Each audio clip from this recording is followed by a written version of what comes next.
የቤት ላይ ኢንቨስትመንት ያዋጣል ስለተባለ የተገኘው ቤት ላይ ሁሉ ኢንቨስት ማድረግ አዋጭ ይመስላችኋል? አይደለም።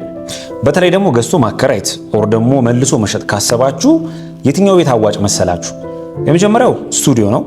ሁለተኛው ዋን ቤድሩም ነው። ሶስተኛው ደግሞ ቱ ቤድሩም ነው። ኢቭን ቱ ቤድሩም ሆኖ ራሱ መጠነኛ የሆነ የካሬ ኦፕሽን ያለው ማለት። ምክንያቱም ልክ መሸጥ ስታስቡ የካሬ አይነታቸው ዝቅተኛ ስለሚሆን ዋጋቸውም ዝቅተኛ ይሆናል። ስለዚህ እነሱን አፎርድ ማድረግ የሚችል ወይም ደግሞ መግዛት የሚችል ሰው ማርኬቱ ላይ በብዛት ይኖራል። ስለዚህ ቶሎ ከእጃቸው ይወጣል ማለት ነው።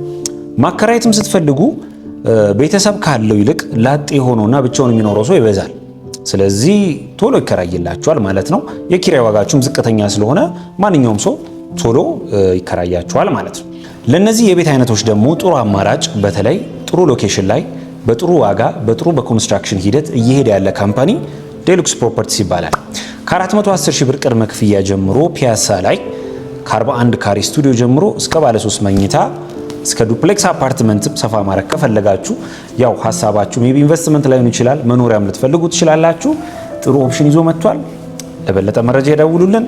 መልካም